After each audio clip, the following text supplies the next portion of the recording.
Break इस वक्त एक बड़ी खबर आ रही है, आपको रूबरू करा दे। पाक डिप्टी हाई कमिश्नर किए गए तलब विदेश मंत्रालय ने समन जारी कर बुलाया। सैयद हैदर शाह को बातचीत के लिए बुलाया गया है। बड़ी खबर इस वक्त की जिससे हम आपको रूबरू करा रहे हैं। तो विदेश मंत्रालय ने समन जारी किया है और उन्हें बुलाया गया है। सैयद हैदर शाह जो है उनको बातचीत के लिए बुलाया गया है। तो तमाम अपडेट्स जो हैं हम आपके साथ सबसे पहले साझा कर रहे हैं। और अभी जो बड़ी खबर आ रही है उसके मुताबिक पाक डिप्टी हाई कमिश्नर तलब किए गए हैं और विदेश मंत्रालय ने उन्हें समन जारी करके बुलाया है बातचीत के लिए। हमारे साथ हमारे तमाम मेहमान जो हैं लगातार जुड़े हुए हैं, जिनसे हम बातचीत कर रहे हैं। अभी तक जो हुआ उस पर भी और आगे किस तरह की संभावनाएं नजर आती हैं उस पर भी। गोपाल चतुर्वेदी जी, मैं एक चीज जो है आपसे समझना चाहेंगे कि हमारी तरफ से हमारे स्टेटमेंट जाता है कि नॉन मिलिट्री एक्सरसाइज है, लेकिन जो एक्टिविटीज या दिन भर जो पाकिस्तान की तरफ से जो हुआ उसके बाद क्या हम ये मान के चले कि बहुत ज्यादा तो नहीं लेकिन थोड़ा सा हम युद्ध की तरफ बढ़ रहे हैं, या फिर पाकिस्तान तो कम से कम यही मान के चला हुआ है, जबकि हकीकत ये कि जैश के ठिकानों पर हम हमला करते हैं ना कि पाकिस्तान में, लेकिन वो ऐसे ही इस चीज को रिप्रेजेंट कर रहा है सबके सामने कि जैसे उस पर हमला हुआ है। देखिए, जैसे मैंने अभी थोड़ी देर पहले कहा था कि ये जैसे मोहम्मद और जो दूसरे टेररिस्ट एक्टिव फोर्सेस हैं वो सब पाकिस्तान के ट्रेंड हैं। उनके बाकायदे कैंप चल रहे हैं। जो पाकिस्तान से हेल्प मिलती है वो पाकिस्तान रन है। जो उनका कैंप यहाँ पर था जिसको हमने डिस्ट्रॉय किया है, वो कैंप बहुत बड़ा कैंप था। उनका बहुत स्विमिंग पूल था उसके अंदर हेडक्वार्टर में, उसमें जिम थे, वो वेरी वेल इक्विप्ड वहाँ पे रूम से। तो वो उस हिसाब से ये उनके ट्रेंड लोग हैं। हम जो इसे कह रहे हैं वो अपना फेस बचाने के लिए उनको कहना ही पड़ेगा अपने आवाम के सामने कि ऐसा हुआ। हमारे लिए हम उनसे कोई झगड़ा नहीं करना चाहते हैं। We never want to fight anywhere. लेकिन जो उन्होंने एक्टिविटी की और हमारे कहने के बाद भी वो उनके अगेंस्ट एक्शन नहीं ले रहे हैं, वो टेररिस्ट कैंप्स को, ट्रेडिंग कैंप्स को ख़त्म नहीं कर रहे हैं, तो हमें दुनिया के सामने ये ला के दिखाना था कि भाई देखिए ये टेररिस्ट कैंप चला रहे हैं और उनको ट्रेनिंग दे रहे हैं जो हमारे अगेंस्ट यूज़ हो रहा है। और हमारे अगेंस्ट नहीं, वर्ल्ड में, ऑल ओवर वर्ल्ड। अमेरिका सफ़र कर चुका है, बाकी जगह ये ऑलरेडी हो ही रहे हैं। तो एवरीवन इट इज़ देयर। इसलिए हमारी तरफ से it is not, we don't want to have a war, but we certainly have a right to take action against the invasion against us। एक हमारे ऊपर कोई हमला करे, हमारे अंदर लोगों को मारे, तो हम अपनी जनता को संभाल नहीं सकते, उसका जवाब नहीं दे सकते। हमने वही किया, हमने कोई उनसे अटैक नहीं किया। बिल्कुल बिल्कुल, ये उनके हाँ, लिए कोई और दूसरा ऑप्शन नहीं है। क्यों? उनके यहाँ मैं आपकी बात, जो कंट्री है it is ruled basically by the military. यही जो है सबसे बड़ी उसकी समस्या है। वहां पर इतने कू हुए और हर इलेक्टेड गवर्नमेंट के बाद जो है वहां पर एक जनरल आके वहां का प्रेसिडेंट बन जाता है। ठीक है, रावत जी हैं हमारे साथ लगातार जुड़े हुए।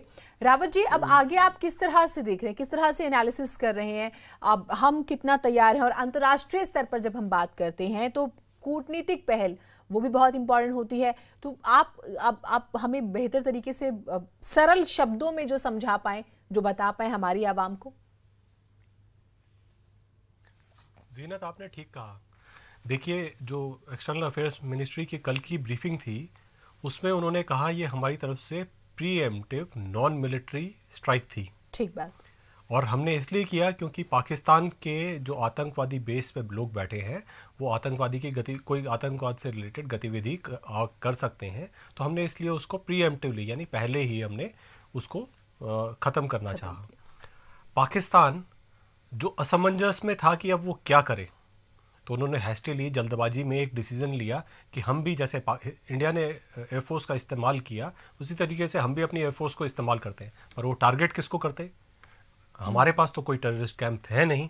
तो उन्होंने सोचा बॉर्डर के नज़दीक जहां वो घुसें और घुस के सुरक्षित बाहर निकल जाए, कोई टारगेट को सिलेक्ट करते हैं उन्होंने। मगर गलती ये करी कि उन्होंने मिलिट्री यूनिट्स को टारगेट कर दिया। इसका डेवलपमेंट क्या है? अब इंडिया के पास ये ऑप्शन ओपन है कि इंडिया भी अब पाकिस्तान के मिलिट्री टारगेट को निशाना बना सकती है। तो अगर आप कहें कि एस्केलेशन, हाँ, जो कल की स्टेज थी उससे ये एस्केलेट हो गया है। मुझे ये लगता है कि हिंदुस्तान अगर अपने आप पे संयम भी बरते और सोचे कि किस तरीके से अगला कदम ले, पर पाकिस्तान क्योंकि सफल नहीं रहा तो हो सकता है वो कुछ और भी करना चाहे, कुछ और भी वो नालायक और नाकारा और छुपी हुई तरीके से हमारे को नुकसान पहुंचाने की कोशिश करे। सिचुएशन तो ऑलरेडी एस्केलेटेड है, क्योंकि हम जो पहले कुछ नहीं करते थे और वो आतंकवादी गतिविधियां करता था और हम उन्हें झेलते रहते थे, हम उससे काफ़ी ऊपर निकल आए हैं और हमने उसे बताया कि हम भी आपको दो टूक जवाब देने के लिए सक्षम हैं और आप जितना एक्सपेक्ट करते हैं उससे कहीं ज़्यादा हम आपके ऊपर रिटेलिएट कर सकते हैं। ठीक है, ये बात अब उसको समझ में आ गई होगी रावत जी कि ये पहले वाला भारत नहीं है जिसमें बहुत ज्यादा नरमी रहती थी। ये नया भारत है जिसकी हम बार बार बात करते हैं और अब आगे जो है हम भी बढ़ रहे हैं और इस वजह से वो ज्यादा ही बौखला गया है। रवि, आपके पास क्या कुछ अपडेट्स हैं?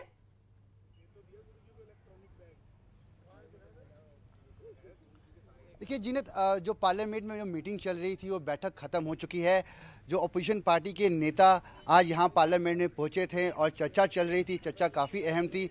उसके बाद उन्होंने एक नोटिस जारी किया गया जिसमें साफ तौर पे कहा जा रहा है कि इस सिचुएशन में देश के साथ भारत की सारी अपोजिशन पार्टी कदम से कदम मिलाकर, कंधा से कंधा मिलाकर खड़ी हैं और भारत की सिक्योरिटी के लिए, भारत की सुरक्षा के लिए जो भी अहम कदम उठाने चाहिए सरकार पूरी तरह से स्वतंत्र है, वो कदम उठा सकती है और भारत किसी भी प्रकार का मुंह तोड़ कार्रवाई जवाब देने के लिए पाकिस्तान को तैयार है। और इस मुहिम में जो जितने भी अपोजिशन पार्टी हैं सब भारत सरकार के साथ है और इस वक्त में जो कि समाज की हर जाति, वर्ग, व्यक्ति विशेष का समावेश भारत में देखने को मिल रहा है, सब एकजुट हैं और देश का एक ऐसा माहौल है कि वो सब चाहते हैं कि पाकिस्तान को उसको सबक सिखाया जाए और उसकी हर कोशिश को नाकाम किया जाए, जिसके लिए भारतीय सेना सक्षम है और भारत के हर लोग उसके लिए तैयार हैं।